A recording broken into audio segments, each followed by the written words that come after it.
All right, welcome back to another episode. Sorry, it's been a while since I've posted. I've been having some issues with my knee. I actually suffered a torn ACL and I tore both of my meniscuses during football this year.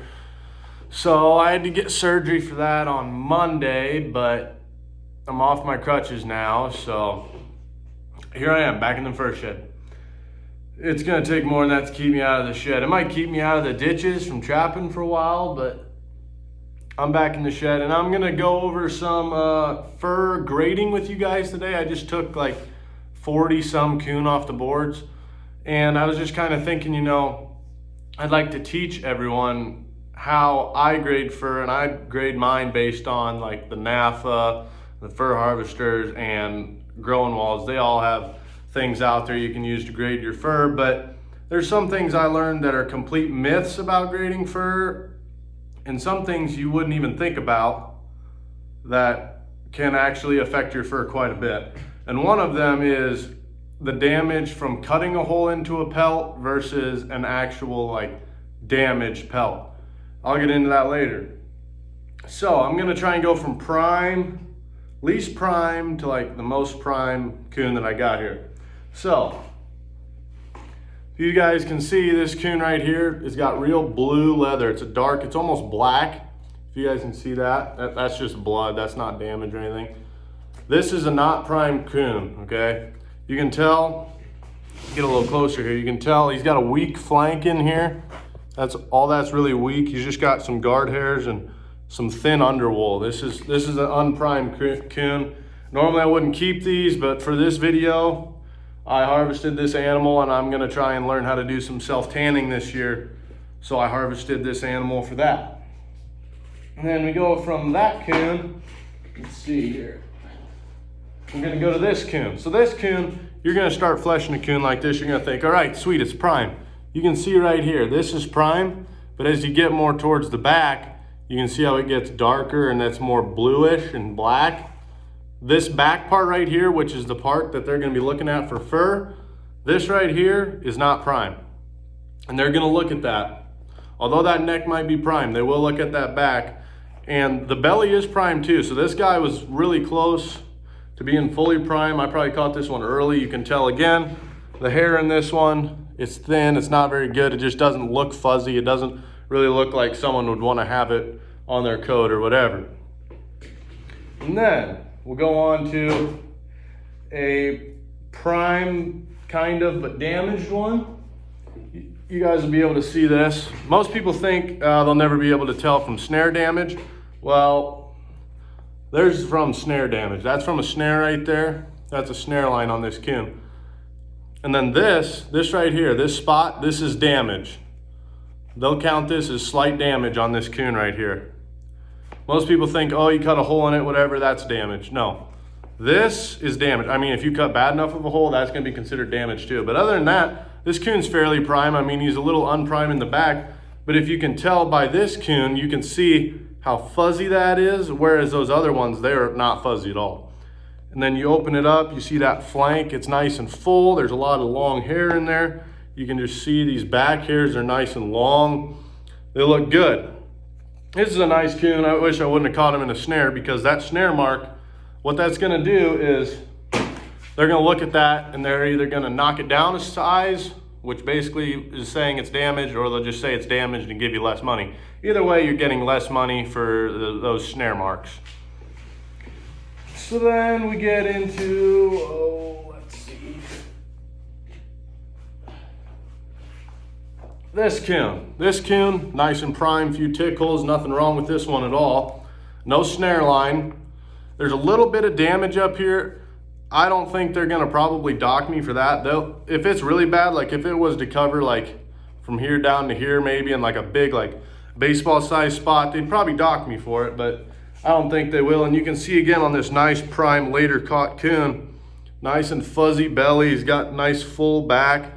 His flank looks nice and silver. This is a nice coon. And then we'll get to a perfectly primed coon here, which you'll be able to tell the difference pretty easily. He's just white as paper and hardly any damage. You just got a little damage right there, but I mean, it's not even a dark color. This is a beautiful coon right here. It's a small one. It is small, but I caught it later. You can see, even though it's small, it's way fuzzier in the belly, and the back is more filled out even for a small one.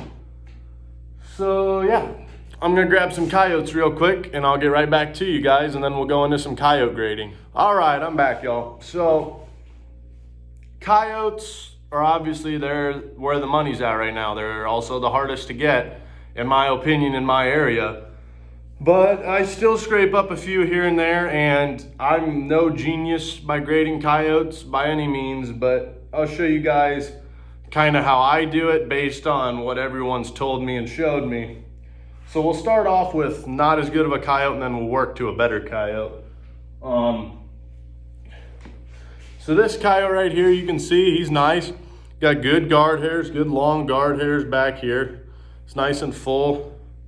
His underwool is nice. You can see it's not matted or oily or nothing. I got him all brushed out nice. It looks good. However, if you turn this coyote over to the belly, this coyote has a good back for where I'm at in Iowa. This is a nice coyote for what it looks like from the back. But if you go over to the front here, you'll notice in the belly, in the crotch area, this pinkness right here. That is the sign of either a developing disease or fleas or something, I don't know. But if you can see that pinkness, if the camera will pick that up, that pinkness right in there, they will dock you for that. That's the difference between a, I don't know, $30 to $40 coyote and a $50 to $60 coyote.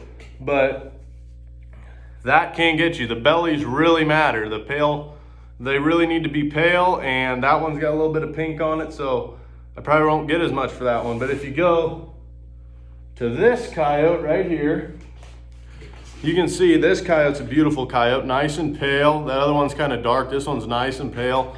Again, nice underwool. You can see it flows nicely. You can see all that in there. This is a nice coyote. You can see long guard hairs and everything. Then you turn this one over to the belly, white, pitch white.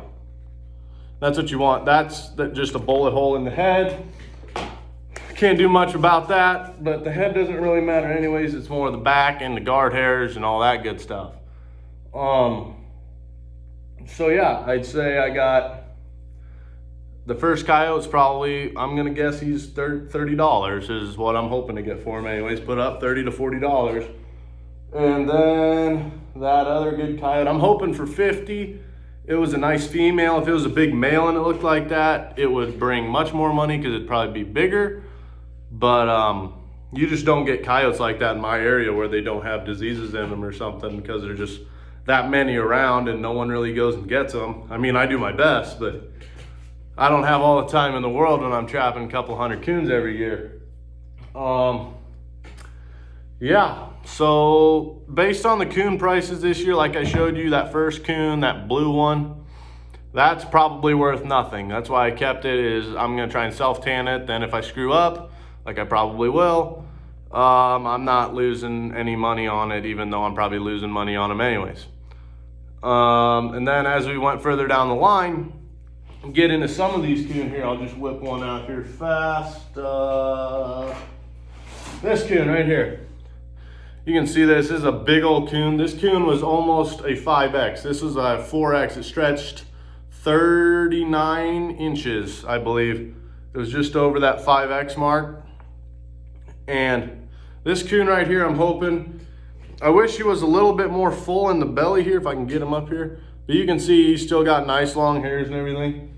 That coon should be $10 to $15 in my area. We're just kind of known for our coons in this area. Now granted, if you get a coon that's got the browner hair, like the yellow school bus looking hair, I'll see if I can find one for you guys real fast. This one. So if you open this one up, you can see that brownness. It's brown, kind of like a school bus kind of color. Yeah, you don't want that in your hair. You want like a nice silver. See if I can find a nice silver one. All right, this one. This one's a better one. It's got a little bit of brown in it, but you can see these hairs that come in. I mean, those are white as ghost. And yeah, it's all nice and white. if you can see the whiteness in there. Yeah, people think those dark coons, they're prettier and they think they're gonna get more money. That's not always the case. So yeah, that's my tidbit on grading further. If you guys got any questions or want to know about anything else, I'm not a fox expert by any means. If I know how to grade a fox, I'd probably do it for you guys, but I don't.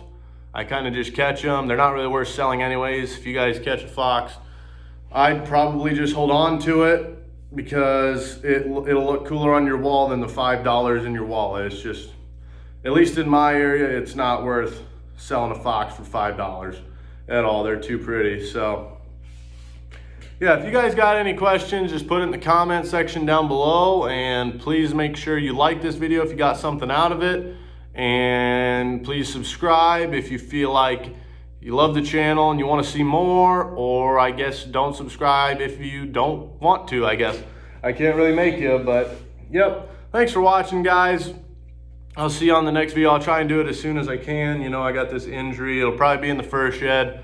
I won't be trapping much for a while, but yep. Anyways, like and subscribe, guys. Until next time.